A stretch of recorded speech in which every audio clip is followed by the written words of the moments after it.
This video is about the Decreto Flussi, which is very important for those of you who want to work as a subordinate or self-employed worker here in Italy.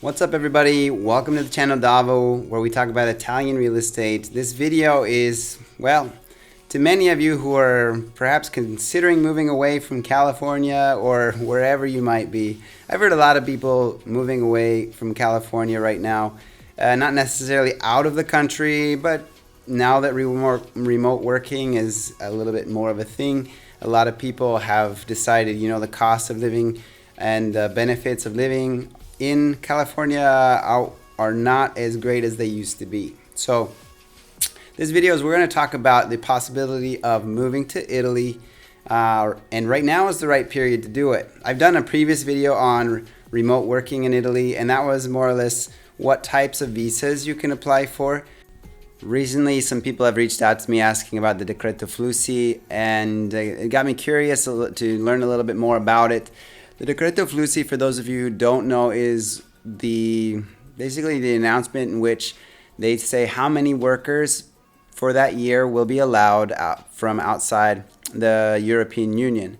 And well, I was surprised, and this is probably why a lot of people are asking right now, but the Decreto Flussi was just announced, though it's typically announced in January from what I understand. The Decreto Flussi for 2020 announced that there were, if I'm not mistaken, 30,850 workers that they're going to allow into the country, whether it be self-employed or as a subordinate work position.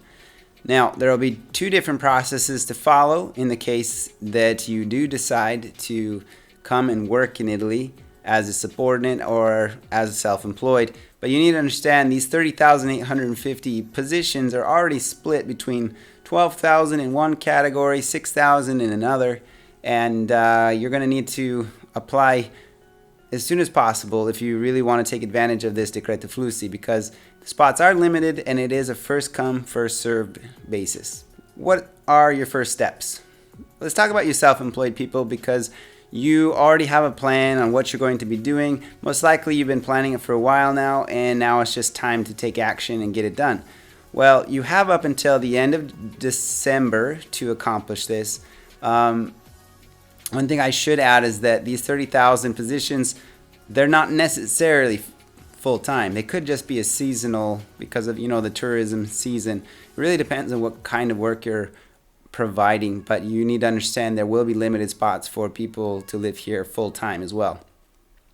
So as a self-employed, you have a plan, and all you need to know is what to do. Well, I'm not going to give you a big how-to instruction list of what to do, other than I'm going to say rely heavily on what the consulate in your area tells you to do, because every consulate's a little bit different.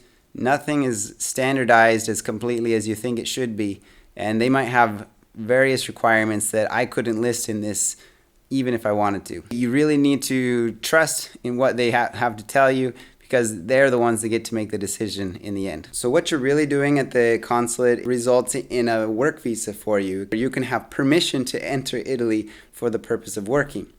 Now, this is just step one. After you actually received the visa, within 8 days of arriving in Italy, you're expected to arrive to the immigration office. Here it's called the Questura. Sometimes they call it the Sportello Unico, with like the one-stop shop, I guess, where you have to apply for residency. So your residency is dependent upon your visa, obviously. So with all of these documents, you go present yourself in the province in which you intended to work, and whatever you declared through the embassy, they'll be expecting you to come. And you'll have to have an address and everything most likely set up, even to get that work visa in the first place. So you need all of this kind of information. They want to know where you'll be and how they can find you if something is to occur. So we like to talk about the other half of the people that are watching, people who are expecting to find a job and be a subordinate for an Italian company. For you, the process is a little bit different because you have to actually look for the job, and afterward the employer actually has to apply for the nulla osta for you. And so with this nulla osta, then your visa would be assigned to you, assuming that your employer was on board and went through the whole process of filing for this nulla osta during the period of the Decreto Flussi, okay? And so again, first come, first serve basis. Those of you who have already been looking for work will have an advantage over those who haven't been looking, because you'll be able to apply sooner than later, and that is a big deal, as I've been saying. If you're curious where to look for a job, there are websites like jobsinmilan.com, I think, not .org, not sure. But Jobs in Milan, if you just type that in Google, it should take you to a job posting website that you can even research based on jobs that require an English speaker, and that's why I tend to like that website. There are there's Monster, Indeed.com, all of those types of websites that are also existent here. You need a dependent job in order to even apply for this nulla osta Decreto Flussi in the first place. Just some extra resources available to you in your job search. Since job searching can be a challenge and is more like a job in and of itself, I'll put some links in the description for those of you who are really searching, but definitely get on the ball because you don't want to waste any time.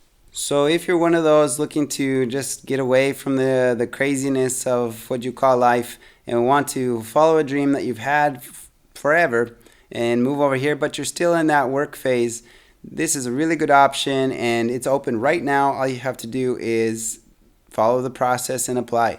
One thing you do need to note is that they expect you, like I saw on the California consulate website, they want you to apply within 3 weeks and 90 days of when you're actually going to enter Italy. And part of that is because after being approved with this type of visa, you're expected to arrive within 6 months and get your residency established during that period of time. After that point, the immigration office might not respect, actually I'd say will not respect that visa because you've passed its intended time frame. So don't waste any time. Don't let anybody hold you back. If this is a dream that you've always wanted to accomplish, act on it right now, because now is the correct period. There are beautiful beaches everywhere. Don't forget that. Just kidding. Happy to help out if I can. If you need more information on the Decreto Flussi, you feel free to reach out, but I advise you reach out to your consulate instead. Even if they might not be responsive, they're the ones that get to make that final decision. So thanks everyone. That's it for now. Subscribe to the channel, and I'll see you next time.